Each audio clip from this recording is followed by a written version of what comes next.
దానికి సాక్ష్యమే ఈ మీటింగ్ల అధ్యక్ష. జగన్మోహన్ రెడ్డి గారికి ధైర్యం ఉంటుందా అధ్యక్ష?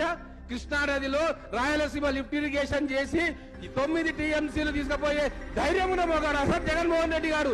ఎట్లా తీసుకుపోతారు? ఎవరు వెన్ను తట్టిర్రు? దీని గురించి చర్చ పెట్టొద్దా ఈ హౌస్ లో? పొద్దుటి నుంచి చూస్తున్న అధ్యక్ష, చిల్లర మల్ల కాగితాలు చూపిస్తారు, ఏదో మాకు తెలివిందని చెప్పి బుకాయించే ప్రయత్నం చేస్తారు. కానీ యాక్చువల్ ఏం జరిగింది?